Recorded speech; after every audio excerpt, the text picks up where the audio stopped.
A horrific tragedy in South Asia today. An Air India Boeing 787 Dreamliner, flight AI 171 bound for London, has crashed shortly after takeoff from Ahmedabad in Gujarat. The flight was carrying 242 people, including 12 crew members. Initial reports suggest only one survivor. Britain and the US have set up crisis teams and are sending investigators to assist India in what is one of the worst aviation disasters in the country's recent history. This is the first fatal crash involving a Boeing 787. Elsewhere in South Asia, a 4.6 magnitude earthquake has jolted parts of Pakistan, though no casualties have been reported so far. This comes as the region remains on high alert following the recent India-Pakistan military conflict, with the ceasefire still described as shaky. In Southeast Asia, Malaysia's push to become a regional tech leader is gaining international recognition. At an innovation summit in Kuala Lumpur, France officially recognized Malaysia as a regional leader in digital transformation and ethical AI. Separately, financial tech company Moomoo today launched a new AI-powered suite of investment tools for retail investors in Malaysia and Singapore. In East Asia, North Korea's state media has relaunched a damaged destroyer, showcasing its naval capabilities amid ongoing regional tensions.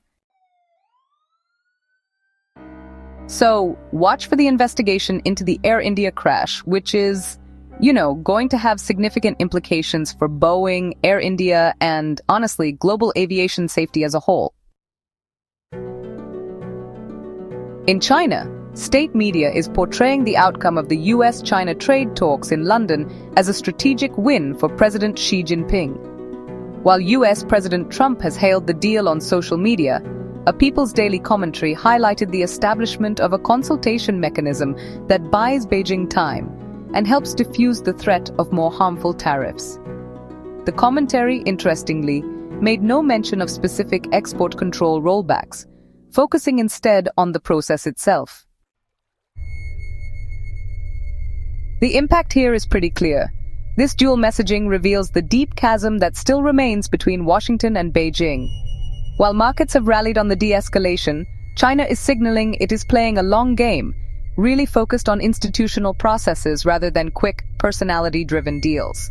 For global businesses, this means the underlying trade instability and geopolitical competition are, far from over.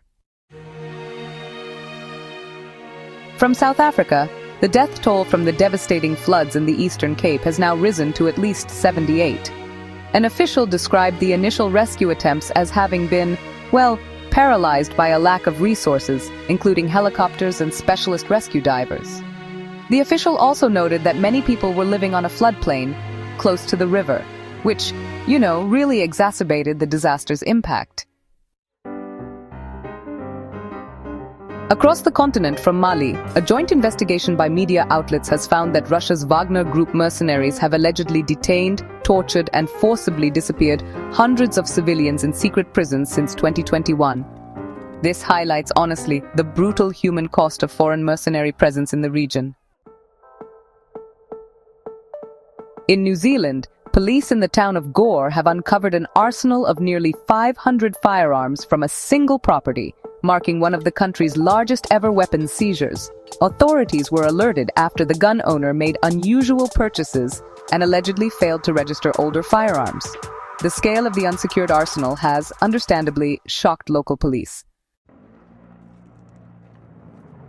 Meanwhile, the Royal New Zealand Air Force is conducting live fire and formation flight training as it prepares to deploy over 680 personnel to Australia next month for the major international warfighting exercise, Talisman Sabre. The Middle East is on a knife's edge this morning. Israel has launched what it calls large-scale preemptive strikes against Iran.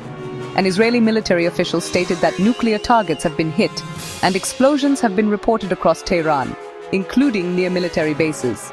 The Israeli operation is codenamed Am Kelavi, or Nation, like a lion. Sirens have been activated across Israel in anticipation of a counterattack. This follows days of escalating rhetoric. The IAEA recently found Iran non-compliant with its nuclear obligations for the first time in 20 years. US President Trump had warned of a chance of massive conflict but reiterated his preference for a diplomatic deal, while Iran had threatened US bases in the region if any attack were to occur. In Ukraine, Germany has pledged to supply new Iris-T air defense systems but has ruled out sending long-range Taurus missiles.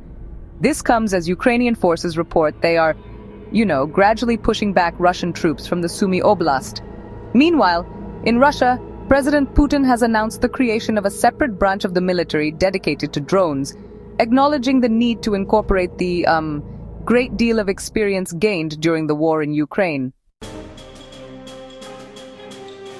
At the G7 level, most members are reportedly prepared to lower the price cap on Russian oil from $60 to $45 a barrel, even without US support to, further squeeze Moscow's war revenues.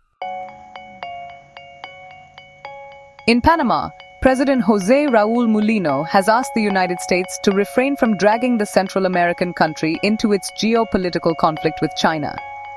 The appeal came after the US Embassy in Panama City announced a project to replace communications tower equipment made by the Chinese company Huawei with what it called secure US technology. President Mulino has also ruled out any negotiations with the US over control of the Panama Canal, denying any Chinese interference in its operation. Regionally, the US-China rivalry continues to play out across Latin America, with nations like Panama caught in the middle, trying to balance economic ties with Beijing and long-standing security and political relationships with Washington. In football news, Belgian superstar Kevin De Bruyne has reportedly signed with Serie A champion Napoli after a celebrated 10-season career at Manchester City, marking a major shift in the European football landscape.